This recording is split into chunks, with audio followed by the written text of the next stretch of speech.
Aujourd'hui, je vous invite maintenant à poser vos questions. Florian? You have to wait until it's red. Oh, sure. Thank you very much. Florian Neuhan, ZDF German Television. A question on the water shortage in some member states and the guidelines you published 2 days ago. Could you first state how the Commission evaluates the situation among European countries with regard to water shortage? And secondly, what was the scope and the intention behind those guidelines with regard to the reuse of water? A question for Adalbert.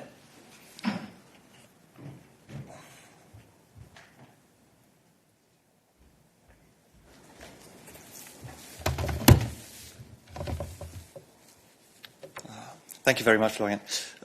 So in terms of our evaluation of the situation, I think it's probably best if we get back to our experts and get back to you on the specifics of where we stand right now, also in cooperation with my colleague Miriam, who's dealing with agriculture, and that way we can give you a fuller picture. When it comes to these specific guidelines, this is the outcome of work that has been going on with the member states for a while. The idea is that in order to be able to reuse urban wastewater for irrigation, it is necessary to have a certain amount of standards in order to ensure safety of such use. And this is why the Commission has come forward with pretty detailed guidance on how best to do it. Of course, in the current situation, it is something that's particularly worth considering given the existing water shortages, but it's not a piece of guidance that we have given specifically in this context. It is part of our ongoing work on the security of our agriculture and best possible use of water resources. Florian, you have a follow-up? Yes, please. So to understand correctly, did you publish these guidelines ahead of time because of the current situation? Did you change something because of the current situation? And could you just again restate what is the main essence of those guidelines? What is your message to the member states? I cannot give you a specific reason for the timing of these guidelines. We work on all of our technical work as rapidly as we possibly can. So, of course, they do happen to be extremely timely right now, but they were simply published when they were ready. And this is not a political document that is meant to send a specific message to member states as such. It is something that is meant to help them and help all the relevant stakeholders conduct these activities in a safe way. But of course, the message when it comes to water use in general is that it is an extremely precious resource, more and more so as the impacts of climate change are being felt. And it is extremely important that we use water responsibly and that we do it in a way that is safe, complying with all the necessary sanitary standards. Thank you, Adalbert. Any other questions on this issue? No? Okay, we move to other issues. Yes, please. Bernd Rieger, Deutsche Welle. I have a question on the coal embargo. I'm not sure who's in charge. Is it also Adalbert? Okay. No? The coal embargo kicks in next week, and I was just wondering, how does the Commission monitor or check if this coal embargo is implemented? Do you have any indications if all member states are adhering to this embargo? Thank you very much. Well, as a general principle, let me remind you that it is for the member states to implement the sanctions, since those sanctions have been decided by them. So this is an extremely important point. But for the rest, I give the floor to Ariana. Indeed, thanks for the question, and absolutely correct what Eric is saying. I can confirm that an import ban on all forms of Russian coal was agreed in April by the EU as part of the fifth package of restrictive sanctions against Russia. The 10th of August is the end of the wind-down period for the import of Russian coal, and no further exemption will apply, as is laid down in the regulation. Of course, as Eric was saying, ensuring effective implementation of sanctions is primarily a responsibility of the member states. The Commission remains fully committed to working with them on sanctions implementation, ensuring a consistent approach across the European Union. Thank you very much. Any other questions on on sanctions? Yes, please. Need to press the button first, and then wait until it's red. Thank you very much. Alex Kelly from Feature Story News. Just on coal specifically, how does the uptake in coal across member states fit into the Commission's kind of European Green Deal commitments, and how does that fit with balancing your commitment to being carbon neutral by 2050? Look, this is a question that has been raised here many, many different times, and it is clear that in our Repower EU plan, we have said, and the President has reiterated this numerous times, that we stay committed entirely to our objective of climate neutrality by 2050, and that in fact the Russian invasion of Ukraine paradoxically is going to help us speed up our move away from fossil fuels in general and from Russian fossil fuels in particular. Now, that is going to be done, for example, by energy savings. That is going to be done by the build-up in renewables. That is going to be done by energy efficiency. However, in the context that we are in, it can be legitimate for short transitory periods of time to use coal if no other options are available. So this has been laid out black on white in our different documents on this issue. Any other questions on sanctions? Florian. Thank you. Could you again explain, please, what happens if there's a violation of the coal embargo after Wednesday, and how is the Commission monitoring this exactly? Thank you. I would not want to speculate on something that has not happened yet, actually, because as I was saying, this obligation kicks in as of the 10th. It's for the member states to implement the sanctions. Right now, I'd have no doubt that they will implement the sanctions, so we will, of course, be in touch with them, as we are always in touch on everything that relates to the sanction packages adopted so far, and I would leave it at that for the time being. I mean, Florian, these are decisions which have been taken unanimously in Council. Okay? So you expect that the member states will obviously implement the decisions that they have taken themselves. Of course, we will continue to monitor the situation, but we have no doubt that the member states will implement these decisions since they are part of a very coherent strategy vis-à-vis Russia when it comes to fossil fuels, which have been laid out in a whole series of documents, as I have just said before. Any other questions on sanctions? I see hands raised in the chat. Please only keep your hand raised if your questions relate to sanctions. And the first one who had raised his hand was Lukasz. So Lukasz, we go to you. Yes, thank you, Eric. Piński from Polish press agency. My question is connected to the sanctions. I would like to ask about this turbine for Nord Stream 2, because this issue is really. The Gazprom argues that it cannot bring this repair turbine to Nord Stream 1. Without the assurance from the European Union that repair and transport of such a device will not be subjected to sanctions introduced in the connection with the war in Ukraine. So I would like to know whether you are in any talks with the German side, with the Russian side, and you can say something about the issue. Thank you.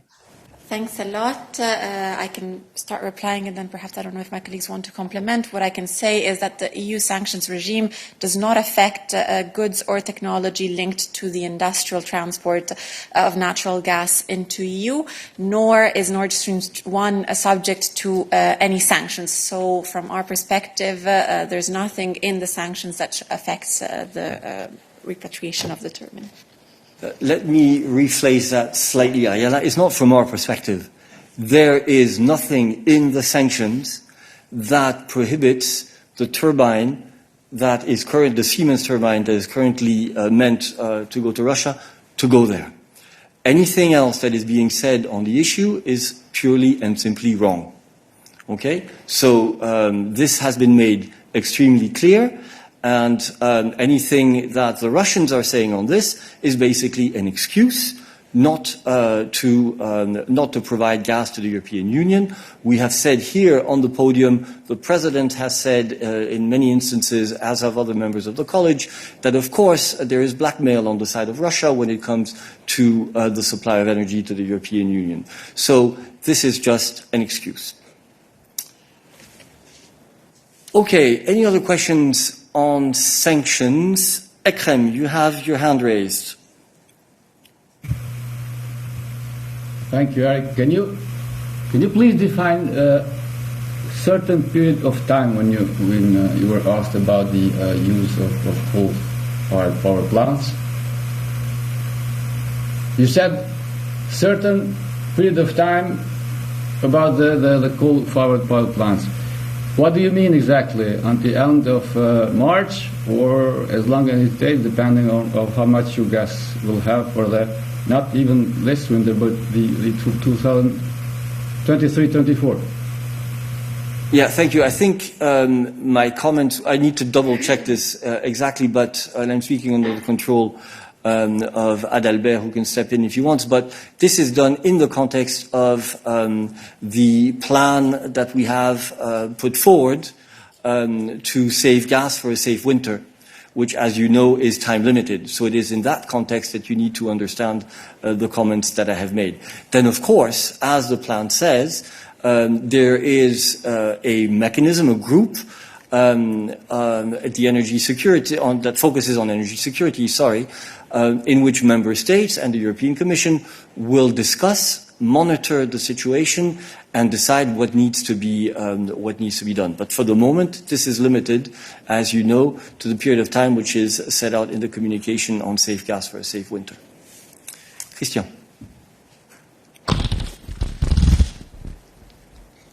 Oui, en fait, je voudrais revenir sur les sanctions et cette phrase que tu as dite. Les Russes, c'est une excuse pour ne pas fournir de gaz à l'Union européenne et il y a du chantage. Alors ma question est simple. Quand est-ce que l'Union européenne et est-ce qu'à la Commission européenne, vous avez préparé un momentum où on va sanctionner le gaz? Et pas sanctionner le gaz, mais sanctionner Gazprom, Gazprom Bank, le patron de Gazprom, qui, en fait, moyennant l'absence de sanctions européennes, peut continuer à vendre du gaz un petit peu partout dans d'autres pays. Le jour où il est déswifté, Gazprom Bank devient une banque comme toutes les autres, ne peut plus agir sur les marchés, et là, il y a une vraie sanction. Est-ce qu'on diffère ces sanctions parce qu'on essaie de faire le plein des réserves pour l'hiver, ou est-ce que le momentum est enfin arrivé pour la rentrée? Merci. Merci de ta question, Christian. La politique de l'Union européenne, en ce qui concerne les sanctions, a été définie de manière très claire. C'est un processus qui dépend des circonstances. Nous avons adopté différents paquets de sanctions en fonction des événements sur le terrain, avec comme objectif de maintenir une pression constante sur la Russie tout au long de la durée de ce conflit. En ce qui concerne l'énergie, l'Union européenne a adopté un certain nombre de décisions qui concernent différents types d'énergie fossile russe. Tu le sais aussi bien que moi, il s'agit du charbon et du pétrole. Le gaz n'est pas sur la table et nous ne spéculerons pas sur des possibles paquets de sanctions à venir ou non. Donc voilà la situation dans laquelle nous sommes et je n'ai rien d'autre à rajouter sur le sujet pour le moment. Merci. Ekrem, you still have a question on sanctions? Eric, I'm not certain whether it's how can I separate it? But for me, it's linked sanctions and energy at the same time. What should I do? I'm not sure I understand your question, Ekrem. He doesn't know if it's about energy. Oh, okay. Your question. Well, just go ahead. Okay. let's start with A, sanctions. Yeah, I'm happy that I can make somebody laugh today. You are sanctioning Mr. Putin and all his cronies, including the chief of Gazprom. But you are still buying his gas. What's the logic behind here? What's the effect of sanctioning? Yes, we need your gas because we don't want to freeze during the winter, especially Germans. Perhaps here in Belgium, we are not so concerned because 3 or 4% how much Belgium buys from. Come on, can somebody explain to me, and those who are not, qui ne osent pas être francs aussi que moi, c'est quoi what's the effect of sanctions? You are about to indict a criminal and all his criminals around, and you are still paying him billions per day. Sorry for my temperament, but I'm coming from a country who knows what the war crimes are. If you allowed me, I can go back to 30 years ago, but let's wait for another day. I really apologize that I'm getting out of my portfolio of journalists, but come on, we are humans, huh? Thank you, Ekrem. First of all, we all understand the difficult situation, the seriousness of the situation that we are all in, and the emotions that you mentioned are perfectly legitimate.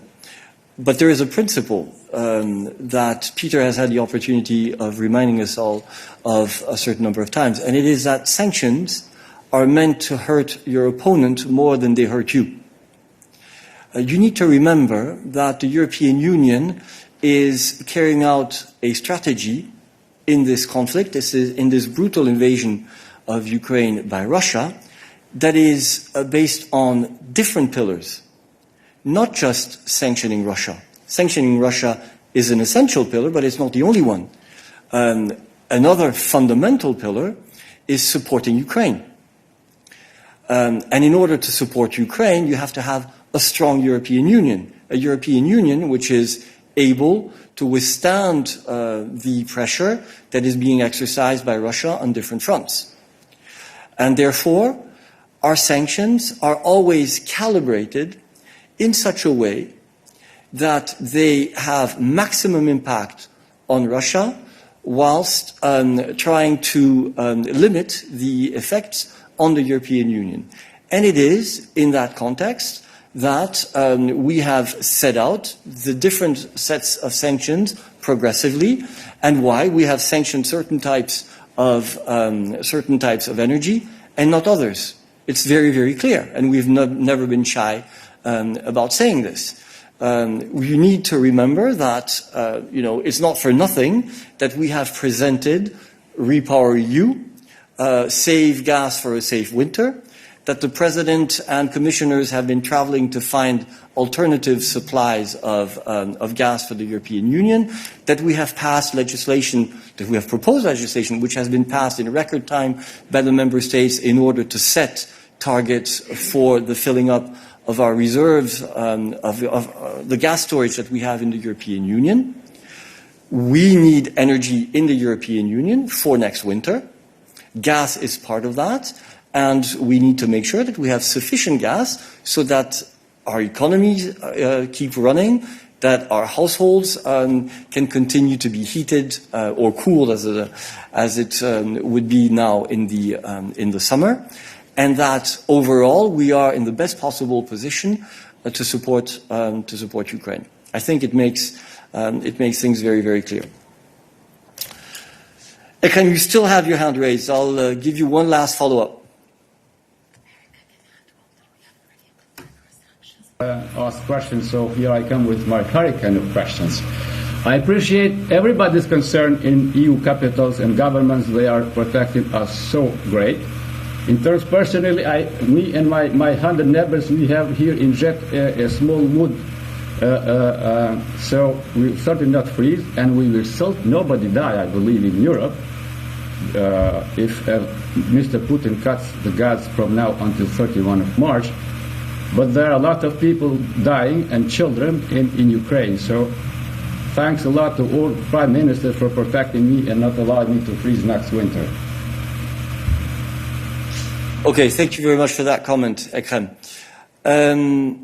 Are there other questions on sanctions? I do not see any other questions for Ariana while she is on the podium. On the economy more generally? No? Hold on. So, is it on the economy? So, hold on. I see that there are two hands raised in the chat on the economy, so we go there. Peter.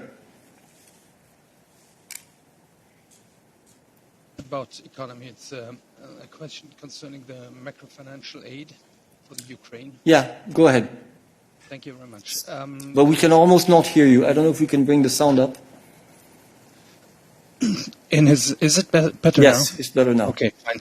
In his nightly video message, President Zelensky heavily complained about the delay in the transfer of money for the macro-financial aid, reminding that pensioners, poor people, soldiers are waiting for money and cannot be given money very soon anymore.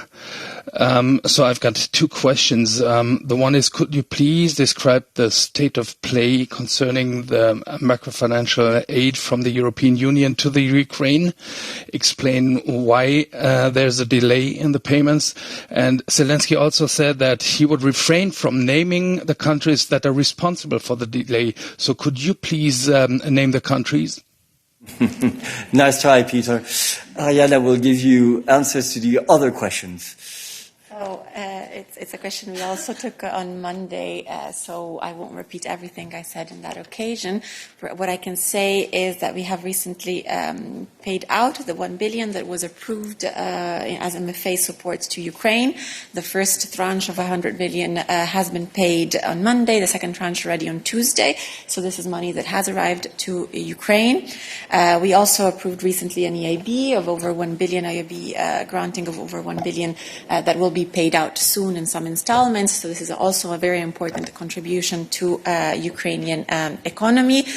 More generally, of course, we have shown our full support to Ukraine, granting over 9.5 billion in the past through different means. We have mobilized this economic, financial, humanitarian, and emergency support, as well as military assistance. Of course, I can provide you with the details if needed, but this is the total. As the President has said, we are working on granting a further 8 billion of MFA support to Ukraine. We do intend to come forward with a proposal concerning this remaining amount as soon as possible, in line with the Council mandate we have received. The technical works are continuing. We are in consultation with Member States on the next part of this package. And of course, we give this utmost priority. Thank you very much. Peter, you still have your hand raised. Follow up. Thanks. Just a short follow-up. Could you please describe the nature of the technical work that you just mentioned? Ariana. As in part what I have explained already on Monday, so I apologize if I repeat myself. We have assessed that Ukraine new exposure to Ukraine should be matched by a loss absorption capacity of 70% to deal with the heightened risk associated with these loans. There is currently no available resources under the current multi-annual budgetary planning. Therefore, we are considering alternative solutions, including the possibility to rely on guarantees provided by member states. This is not the first time that this would happen, as I already explained. We are assessing the validity of the provisioning rate of 70%, and the technical talks are continuing also in coordination with the member states precisely on finding alternative solutions, also possibly through guarantees. So fundamentally, in order to be able to provide these 8 billion, we need to find sufficient guarantees outside of the EU budget that are provisioned at a high ratio, a ratio of 70%, which is higher than what you would usually have for such guarantees. And this, of course, is something that requires agreement by other sources of financing, be it member states or others. And this is what we are working on. And as you can imagine, it is not necessarily an easy package to conclude. Is it on this? Yes, please. If you could present yourself. Thank you. Thank you, Eric. Irina Sommer, news agency Interfax, Ukraine. You said, Ariana, that European Commission trying to find solution as soon as possible. Yesterday, Reuters reported that European Commission want to disburse already this money before September. Can you please confirm or deny this? I'm afraid I cannot comment further on the timing. What we have disbursed is the 1 billion, as I was mentioning already this week. The EIB part will be disbursed very soon, at least for some of the first tranches. On the rest, the technical talks are continuing, and I'm afraid there's no specific timeline for these talks to be ended. What I can guarantee is that we put maximum efforts in finding a solution as quickly as possible, but I cannot be more precise on the timing. Any other questions on this? No. On other, so now economic issues, since Ariana is on the podium. Paola. Sorry, it's a follow-up on this. Apologies. Go ahead.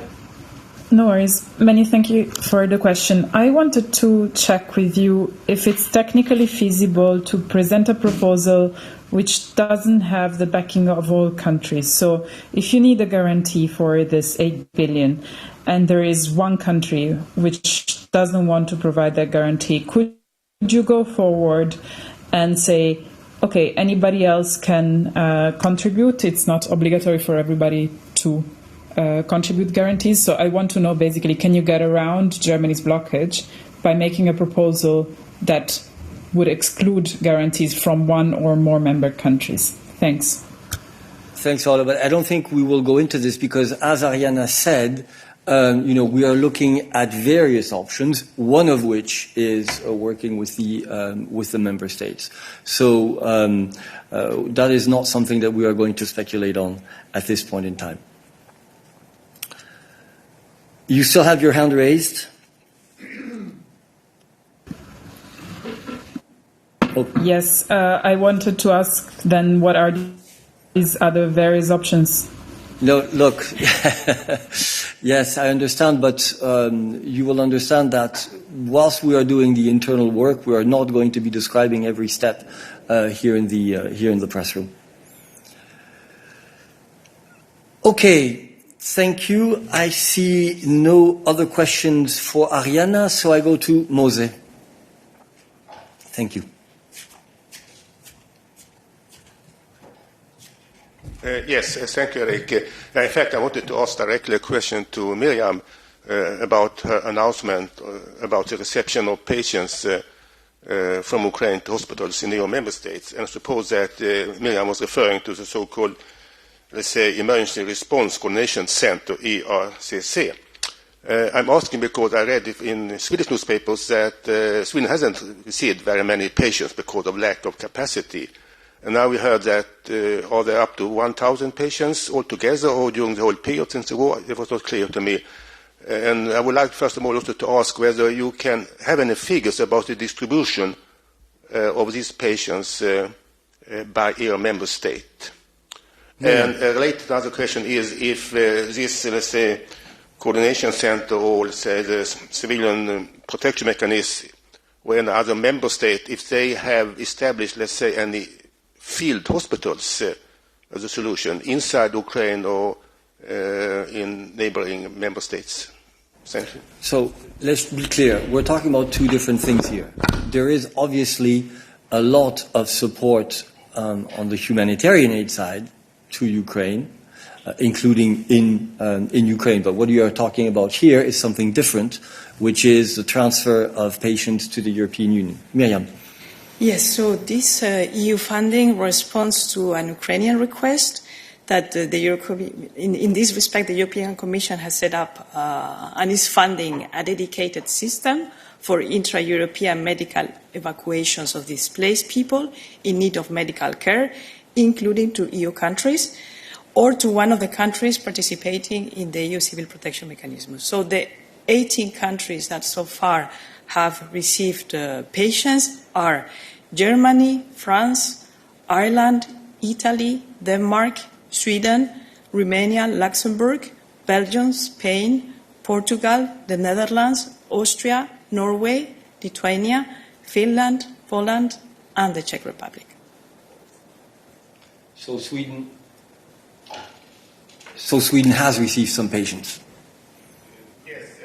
Hold on, you have to wait until it's read. Yes. In that case, my follow-up question is if you have any figures, some exact figures, how many patients have been received by respective EU member state, because in Sweden, for example, I think the number was very low. It was about 20, 30 patients. Which countries are receiving the most patients from Ukraine? We can provide you with the figures bilaterally. Okay. Jose. Thanks. Okay. I see no further question on this, so I move on to other issues. Christian, tu avais une autre question sur un autre sujet. En fait, j'ai deux petites questions. La première est plus générale. Il y a un nouveau front qui s'est ouvert avec les tensions avec la Chine dans le détroit de Taïwan. Et je veux savoir si l'Union européenne est prête, après des dispositions, pour faire face à des ruptures d'approvisionnement, puisque c'est un énorme centre de passage de marchandises, et qu'effectivement on est déjà très engagé pour soutenir l'Ukraine, on en subit des conséquences, et donc là maintenant on a un deuxième front qui s'est ouvert. Donc je veux savoir comment vous avez préparé. L'autre question, c'est un autre sujet qui est consommation. Merci. Merci. En fait, c'est une question pour Myriam. Donc, je la rappelle, j'hésiterai quand même à parler de front, langage très militaire, pour une situation qui, nous l'espérons, ne le deviendra jamais. Il s'agit donc d'une question plutôt de politique commerciale et industrielle. Myriam. Oui, alors on est en train de suivre la situation de très près. C'est peut-être un peu trop pour en tirer des conclusions, mais on est très conscient des conséquences. Et je voudrais aussi ajouter qu'on a eu notre dialogue à haut niveau, notre dialogue économique, le 19 juillet avec la Chine, où le EVP Dobrovskis était présent. Et là, on a parlé déjà des disruptions des chaînes de valeur. C'était pas lié à ces cas-là, mais c'était lié en général, Covid et toutes les crises qu'on a subies les dernières années. Alors c'est quelque chose où on en parle avec la Chine et on essaye aussi de trouver des solutions pour éviter qu'on ait face à des situations comme on a eu dans le passé où on n'avait pas accès à certains produits essentiels à cause précisément de ces crises. Merci. Je crois que ce que tu viens de dire est très important. La résilience des chaînes de valeur est une thématique qui nous occupe depuis bien avant les événements de ces derniers jours, et qui a été mis en exergue évidemment, notamment par la crise Covid-19. Et tu sais que c'est un sujet sur lequel nous avons beaucoup travaillé. Il y a beaucoup de dimensions, on ne va pas toutes les rappeler ici. Il y en a une qui est déjà liée au marché intérieur, au fait de s'assurer que, en période de crise, les biens et les services puissent continuer à circuler librement à l'intérieur de l'Union européenne. Ça, c'est la base, puisque c'est le cœur de notre machine économique. Deuxièmement, c'est faire en sorte que dans toute une série de domaines, nous ayons des capacités de production en Europe, un sujet qui est suivi par Sonia en particulier, tous les projets d'intérêt commun européens sur des technologies, toutes les technologies clés. Et puis, récemment, tu te souviendras que nous avons adopté le CHIPS Act dans un domaine qui touche à une technologie qui est chère à Taïwan et qui vise à s'assurer que l'Union européenne, en quelque sorte, tienne son rang en ce qui concerne la production de semi-conducteurs et notamment des semi-conducteurs de dernière génération. Donc, c'est une problématique qui va certainement continuer à structurer notre réflexion et sur laquelle nous allons continuer à travailler. Mais effectivement, nous allons suivre en particulier de près s'il y a des conséquences aux tensions actuelles autour des événements de Taïwan. Je vois une main levée dans le chat. Je ne sais pas si c'est sur ce sujet. Donc, merci de ne garder votre main levée pour l'instant que si c'est là-dessus. Bartosz, you have a question on this issue. Hi, this is Bartosz from Politico. No, I don't have a question on this issue. I was hoping to ask about pesticides, so that not related. Okay, hold on then. Thanks so a lot. Okay, I see no further question on this, so I go back to Philippe Régnier, who had raised his hand already quite some time ago. Philippe. Bonjour, merci. Effectivement, j'essayais d'en placer une sur l'Ukraine, mais plus spécifiquement non pas sur les sanctions, mais sur la reprise à petits pas des exportations de céréales. Donc on voit qu'effectivement au rythme où ça va, ça prendra un certain temps pour évacuer toutes les réserves entreposées dans les 3 ports qui font l'objet de l'accord. Mais je voulais savoir, j'ai cru entendre en tout cas que tout ce qui a été mis en place sous les auspices de la Commission, à savoir ces routes de la solidarité, avait quand même produit des effets intéressants au mois de juillet. Si l'on additionne ce qui a pu être évacué par route, rail et par barge, pour autant qu'il reste de l'eau dans les rivières par ailleurs, ou dans les fleuves, finit par produire quand même des quantités intéressantes. Est-ce que vous avez des données à ce sujet? Merci. Alors tout à fait, je vais appeler Adalbert au podium sur ce qu'on appelle en anglais les Solidarity Lanes, une tâche particulièrement complexe, mais qui effectivement, comme tu le dis, produit certains effets, même s'il reste clair que l'exportation par le biais de la mer Noire reste essentielle. Adalbert. Effectivement, et juste pour ajouter à l'utilité de ces corridors de la solidarité, comme on les appelle, il s'agit évidemment, autant les exportations par bateau sont évidemment le meilleur moyen d'exporter des céréales, autant la connectivité en général entre l'Ukraine et l'Union européenne est quelque chose d'extrêmement important aussi pour permettre des importations de certains produits en Ukraine de manière facilitée, ainsi qu'évidemment exporter d'autres denrées, y compris des denrées alimentaires. Les chiffres préliminaires que nous avons pour le mois de juillet sont de 2,6 millions de tonnes de produits agricoles qui ont été exportés d'Ukraine vers l'Union européenne.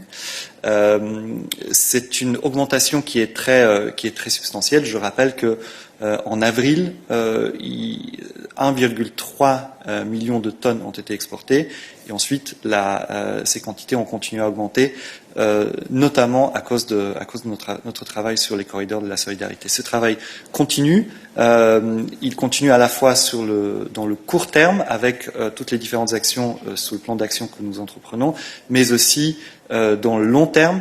Nous avons comme projet d'améliorer les infrastructures, la connectivité en termes d'infrastructures de transport entre l'Union européenne et l'Ukraine. Et nous avons à cet effet amendé récemment notre proposition sur le réseau transeuropéen de transport. Et au besoin, je t'envoie avec plaisir notre matériel de presse là-dessus.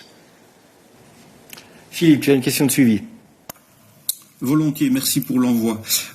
Juste une idée à la grosse louche de ces 2,6 millions, combien de millions ou de centaines, ou le chiffre en tout cas, resterait dans l'Union européenne et combien est destiné aux marchés mondiaux?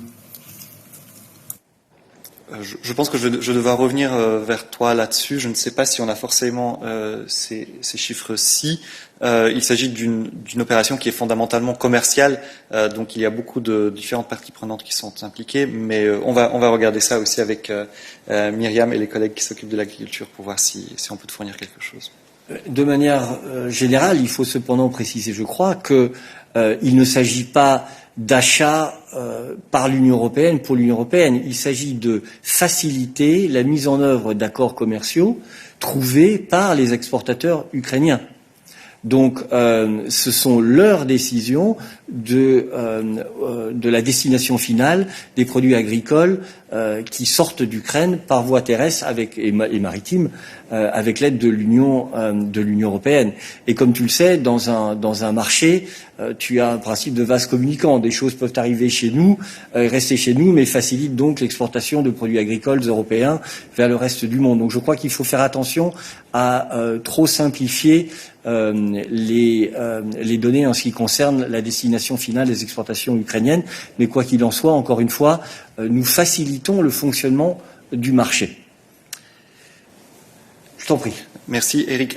Excusez-moi, mais on me souffle que en fait le chiffre que je t'ai donné n'est plus à jour, que nous avons un nouveau chiffre sur le mois de juillet.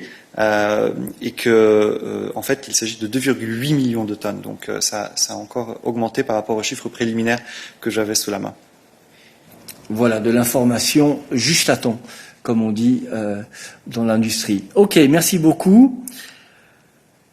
Je ne vois qu'une seule main levée, donc nous allons passer à Tommaso. Tommaso, you have the floor.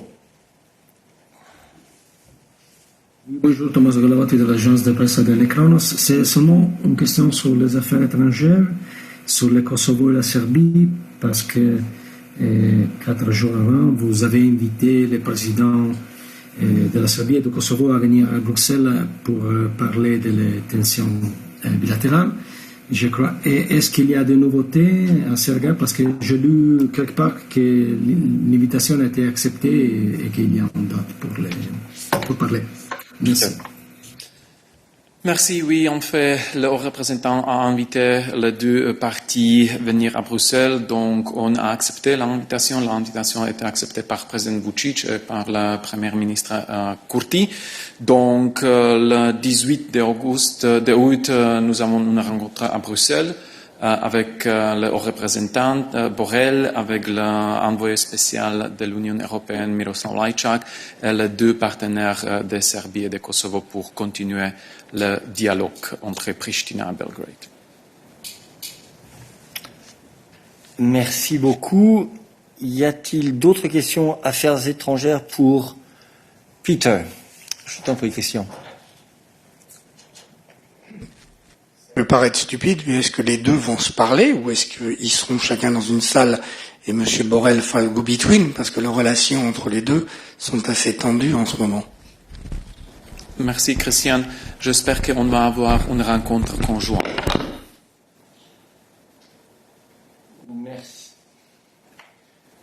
Je veux bien pousser sur le bouton ou vous le poussez pour moi. Merci. D'autres questions sur le sujet? Ekrem, I see your hand raised. Yes, thank you, Eric. I just earlier asked about war crimes and Putin, and now about the meeting of 18, the visit of Mr. Vučić and Kurti. I would like to ask Peter, has ever Mr.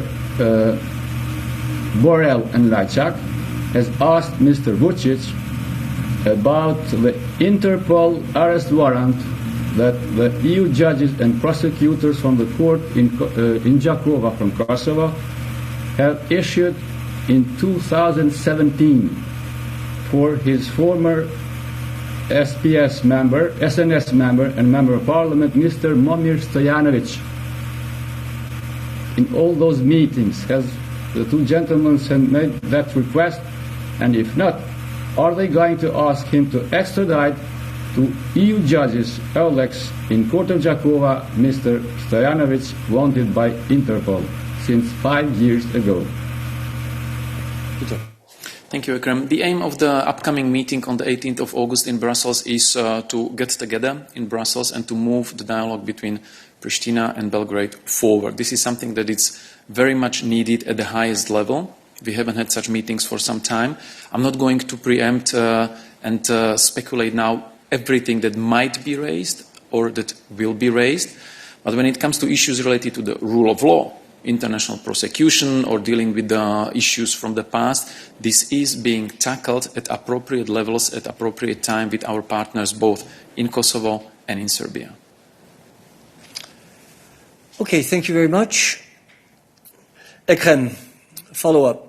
I think that Peter has said what he had to say on the issue, but go ahead. No, I love very much Peter, but Peter tried to answer my second part of the question, so if I can recall my first half of the question, has Mr. Lajčák and Mr. Borrell, in their meeting with Mr. Vučić, here and there, asked ever or told ever about Mr.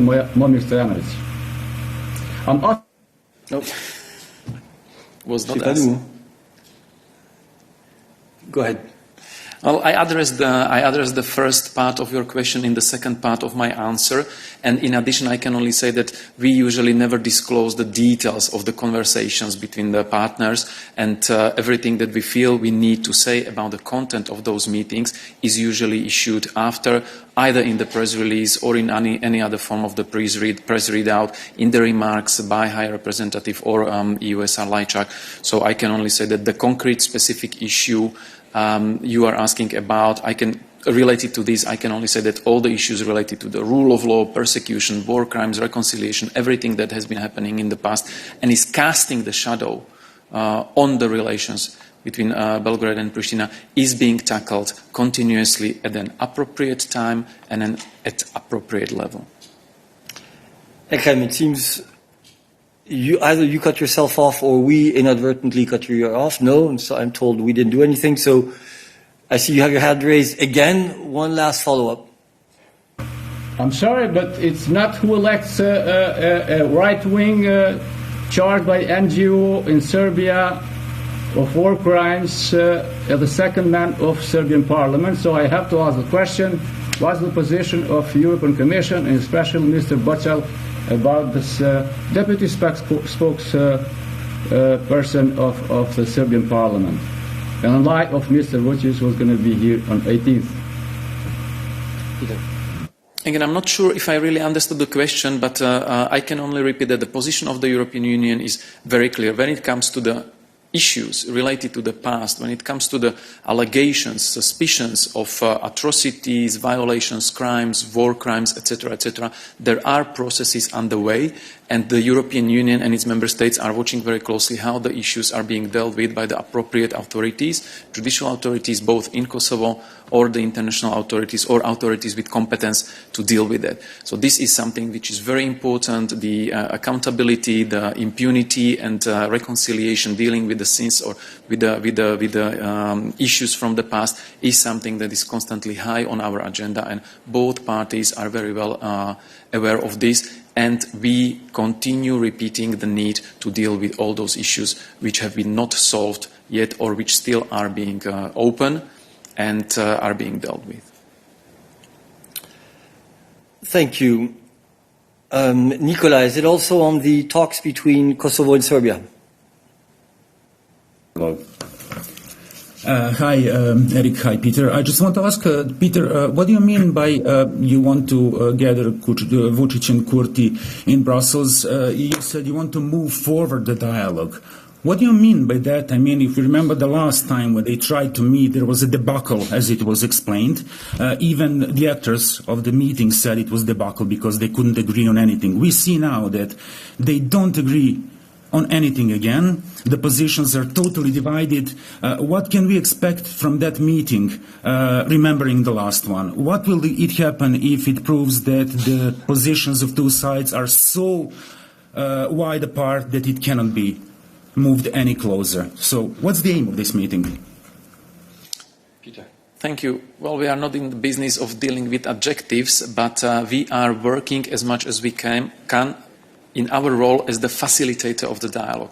Of course, the outcome of each round of the negotiations, be it at the chief negotiator level or at the highest level, the outcome very much depends on the ability of the parties to agree. And this is the case also of the upcoming meeting. But hey, we have an agreement. They agreed on the date and they agreed on the time. So they are coming to Brussels on the 18th. So apparently there is already one small agreement, which is very important because this agreement on the time and place brings us to another opportunity to try to move all the other issues forward, to move the dialogue forward, because the dialogue is a very important element on the path to the EU for both Kosovo and Serbia. And only by moving in the dialogue, you can move also on the EU part. So we expect that both sides will accept it and that they will be able to agree on whatever will be then discussed within the agenda of the meeting. And again, I'm not going to preempt what will be the outcome. Very important step is already now that they are both coming to Brussels to discuss with High Representative, with EU Special Representative Lajčák as well, how to move forward and how to prevent situations that we have seen in the past, situation of stagnation, of tensions, of not solving the open issues, because only by discussing and negotiating you can solve and close all the open issues that are dragging both sides and their people down. They are not beneficial, they are not benefiting anyone. If there is no progress, if there is no movement, people are not benefiting from it.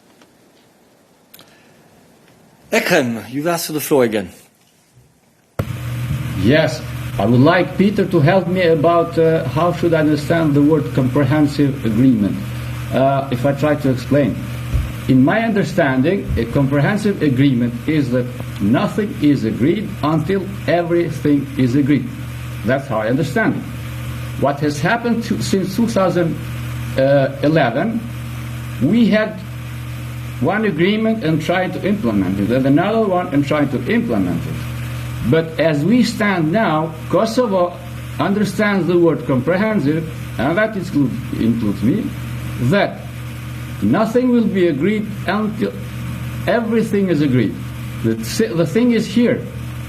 Serbia might get that association, but Kosovo will not get that recognition it wants, because Mr. Vučić says, like, every day, I will not recognize Kosovo, and if I'm allowed to recall his February last year's sentence, that I quote, I would rather put my head on the stump than recognize Kosovo. So, who can speak here about comprehensive agreement? Who? Thank you, Ekrem. Thank you, Ekrem. Yeah, a lot of aspects, but I think we've been discussing this for the last, I think, almost 10 years since the EU facilitated dialogue started. The main aim of the EU facilitated dialogue between Pristina and Belgrade, as set out by the relevant agreements endorsed by the UN, is final, legally binding, comprehensive agreement. The definition of comprehensive agreement depends on the agreement of both sides. We are the facilitator, but they are the actors. And regarding all the other things you enumerated, a lot of things have been already said. Maybe too many things. But now it's time to start to do things. And it's actually the dialogue which is the platform to get things done. And this is what we are here for, and this is what we are trying to do, to help both parties to get things done.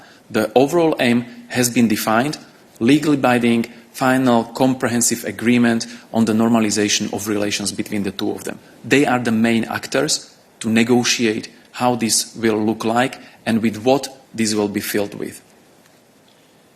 Ekrem, I will give you one last question and then I will ask you to continue on this bilaterally because you're the only one asking questions on this issue at this point in time. So one last question, please.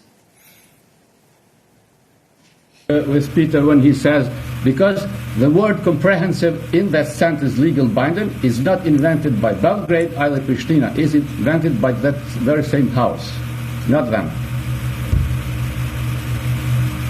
I think, well, that's not a question, and I think that Peter has actually said what we believe the word comprehensive should mean, which is basically what the parties will agree on what comprehensive means. But I don't think that you have asked another question there. Okay, thank you very much. I believe that I missed Bartosz, who had wanted to raise his hand. I apologize. Bartosz, if you're still with us, you wanted to ask a question on another subject. Yes, hello. This is Bartosz Brzezinski calling from Politico Europe. I wanted to ask a question about the pesticide targets for member states. I know that several countries have already received calculations from the European Commission based on the methodology proposed in the Sustainable Use of Pesticides regulation. And I wanted to know what countries have received and if we can know what targets. Yeah, Bartosz, thanks. That's a very detailed question, and Adalbert will come back to you bilaterally with the specific information that you're looking for. Okay. Yes, please. Hi, Alex Callier again for Feature Story News. I had a question about the JCPOA negotiations in Vienna. AFP citing an EU official saying progress was made and that substantial guarantees have also been made. Could you give us a sense of what progress has been made and what kind of guarantees have been given? Thank you. Thanks. Yeah, I should have asked for the first questions before letting you go, Peter. No problem. Well, thank you. What I can say at this stage, without commenting on what has been reported by various officials from various sides, is that the discussions and consultations in Vienna continue as of yesterday. The main aim is to see in how far it is possible to reach an understanding and agreement on the latest proposal by High Representative Borrell as the coordinator of the JCPOA. What is going on in Vienna is mostly proximity talks. So the EU facilitator, EU coordinator and his team are facilitating the proximity talks between the US and Iranian chief negotiators.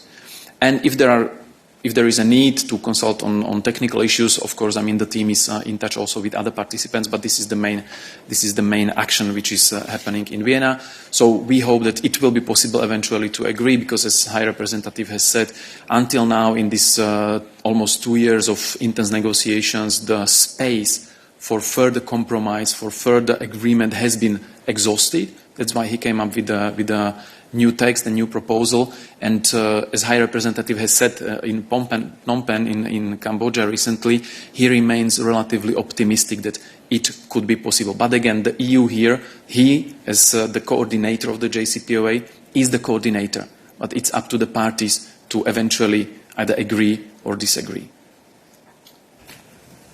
Christian. Oui, je profite de la présence de Peter pour revenir sur le JCPOA. Si j'ai bien compris, la proposition de M. Borrell, elle est à prendre ou à laisser. Il a dit qu'il n'y aurait pas de marge de manœuvre pour faire de nouveaux compromis ni rien. Donc c'est ou ça, ou c'est la fin. Bien sûr, on a dit que l'espace pour la négociation, pour le compromis additionnel est déjà épuisé. Nous sommes déjà épuisés de ce processus. Donc, c'est le temps pour le dernier effort pour discuter la récente proposition des représentants et prendre les décisions clés et décisives politiques dans les capitales des pays qui sont participants de JCPOA. Donc le processus est en cours maintenant à Vienne et nous espérons qu'on va voir les résultats très tôt. Ok. Y a-t-il d'autres questions pour nous aujourd'hui, Christian? Oui, bon, elle est très simple, hein, mais je voulais revenir tout à l'heure sur la question des pesticides. En fait, on a, c'est pas pour Peter, hein, la Belgique vient d'ordonner le retrait de 10 crème glacée Häagen-Dazs parce qu'il y avait un problème avec un agent cancérigène provenant d'un lot de vanille d'un des fournisseurs de cette société. Ma question est toute simple, est-ce qu'on a activé le système d'alerte européen? Parce que ce que j'ai compris, c'est que le groupe américain qui possède Häagen-Dazs procède à des retraits, mais ponctuels. Donc en juillet, il y a eu des retraits en France. Là, maintenant, la Belgique en fait retirer 10. Est-ce qu'on a une alerte générale ou pas encore? Ça, c'est c'est protection de la santé des consommateurs, c'est Adalbert, mais il va devoir vérifier. Il reviendra vers toi. Bien, je vais maintenant clore ce rendez-vous de midi. Nous restons à votre disposition, bien entendu, en bilatéral pour d'autres questions. La semaine prochaine, vous aurez le plaisir d'avoir les midday le mardi et le jeudi. Et celui du mardi sera présidé par Peter, ce qui, étant donné le nombre de questions sur les affaires extérieures, est certainement tout à fait adéquat. Et jeudi, Ariana, ce qui, au vu des questions sur le MFA, il est tout autant. Pour ma part, je prends quelques semaines de congé. Je vous souhaite un excellent mois d'août et vous retrouverez à la fin du mois. Merci beaucoup.